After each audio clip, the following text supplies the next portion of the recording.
Hello. Welcome to our Maundy Thursday evening service. We begin with a reading called Come Thursday.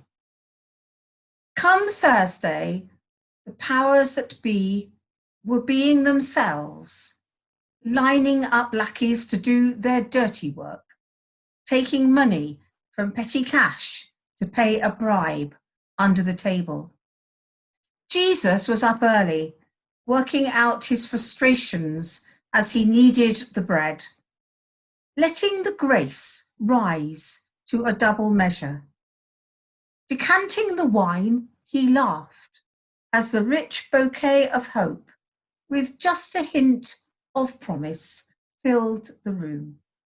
Shaking the wrinkles out of the tablecloth, cross-stitched with the names of all who had eaten with him over the years, he spread it over the scarred table.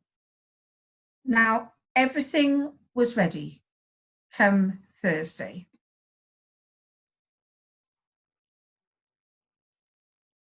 Our hymn is in Singing the Faith at number 272, Servant King.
All is set.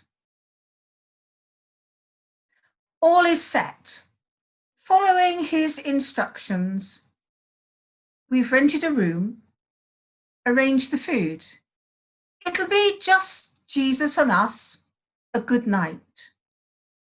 What a blast we had the last time we did as he told us, borrowing that donkey, parading into town, women and men and children cheering us on. It's been a funny few days. Crazy laughter on the Sunday, temper tantrum on the Monday, telling it how it is on the Tuesday, beautiful woman with exquisite perfume on the Wednesday. I don't know what exactly he's got planned for tonight. One thing we can say for sure, it will be different. With him, it always is. We're going to rest up because this week's gone like lightning. Jesus has been like someone possessed. I'm sure that's why he organised the room just for the boys. Some downtime before whatever campaign he's got planned next. He needs to keep a low profile anyway. He's upset a lot of folk this week. Bad enough parading into town like a king, albeit a king on a donkey. But then to turn the tables in the temple, literally, then tell more of his hard-hitting parables and let himself be anointed semi-publicly when he knows that the authorities are watching and waiting for the chance to bring him down. They have to bide their time and choose their moment so they don't upset the people. Though even the people are turning. The palm branch wavers have already moved on to the next big news story. And you know how crowds can be when the mood turns ugly. So we're making the most of this lull, gathering our strength so that we can support him through whatever happens. We're all he has left, the only ones he can rely on. The arrangements are made, and so we rest. David is now going to bring our Bible reading to us. The reading is taken from John's Gospel, chapter 13, verses 1 to 17. Now before the festival of the Passover, Jesus knew that his hour had come to depart from this world and go to the Father. Having loved his own who were in the world, he loved them to the end. The devil had already put it into the heart of Judas, son of Simon Iscariot, to betray him. And during supper, Jesus, knowing that the Father had given all things into his hands, and that he had come from God and was going to God, got up from the table, took off his outer robe, and tied a towel around himself. Then he poured water into a basin and began to wash the disciples' feet, and to wipe them with the towel that was tied around him. He came to Simon Peter, who said to him, "Lord, are you going to wash my feet?" Jesus answered, "You do not know now what I am doing, but later you will understand." Peter said to him, "You will never wash my feet." Jesus answered, "Unless I wash you, you have no share with me." Simon Peter said to him, "Lord, not my feet only, but also my hands and my head." Jesus said to him, "One who has bathed does not need to wash except for the feet, but is entirely clean. And you are clean, though not all of you." For he knew who was to betray him. For this reason he said, "Not all of you are clean." After he had washed their feet and put on his robe and had returned to the table, he said to them, "Do you know what I have done to you? You call me teacher and Lord, and you are right, for that is what I am. So if I, your Lord and teacher, have washed your feet, you also ought to wash one another's feet.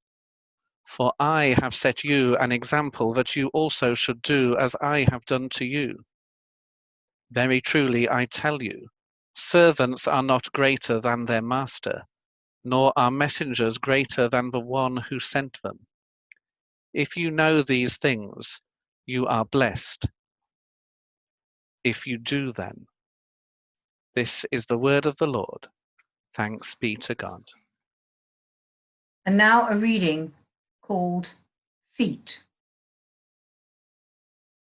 Funny, functional things, feet. As body parts go, hardly the most attractive, bearing signs of heavy usage, dry skin, toenails with sock fluff, onions, corns, verrucas.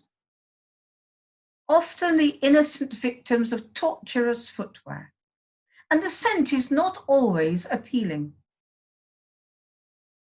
Miraculous, marvellous things, feet. Feet take us dancing, twirling, swirling, swooping, gliding, hopping, skipping, jumping to the beat. They carry us to new and familiar destinations where adventures wait. Faithful feet, steadily rhythmic, taking for granted, always there. Feet, surely they deserve a little TLC. Jesus, you knew about feet.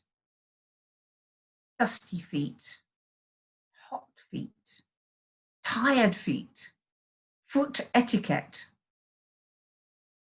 But when you knelt with a bowl and towel that night, the night before your death, tenderly cleansing those gnarled, rotty fishermen's feet, it was more than TLC.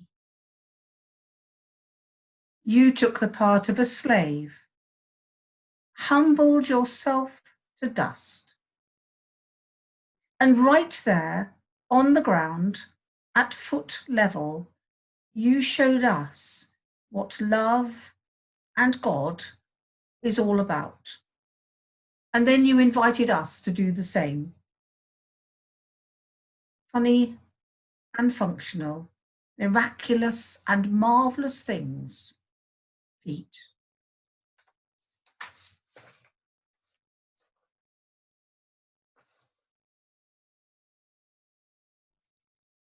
A prayer before the washing of feet.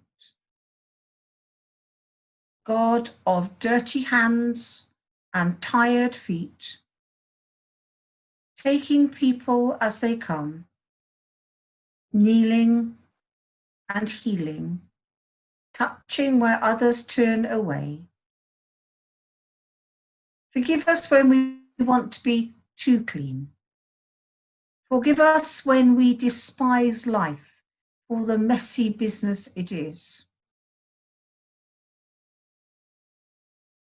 If we are too proud to own up to our brokenness, if we keep hidden what needs refreshment, how can you care for us?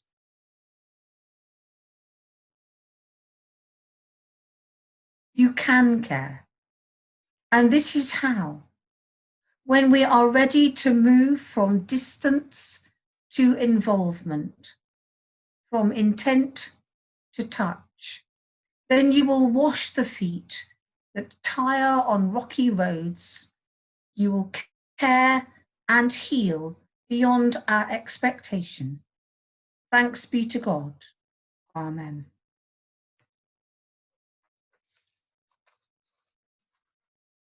We will now hear Singing the Faith, number 777, Jesus, Remember Me, sung twice by Hilary Davis.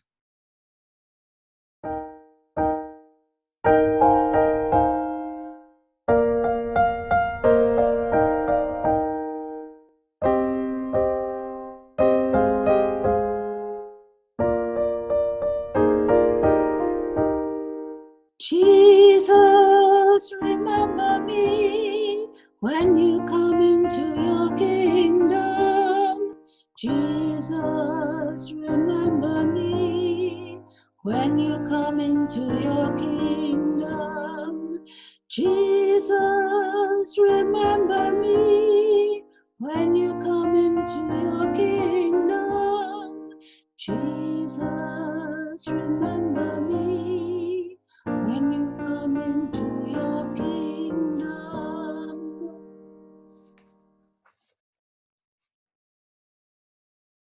Our closing prayer. Here we are, O God, knowing there are crosses to be carried, knowing there is good news to be lived. Triune God, ever leading us, filling us, fitting us. Strengthen us to walk with you. For only by walking with you to the cross can we step into the glory of your resurrection. Amen.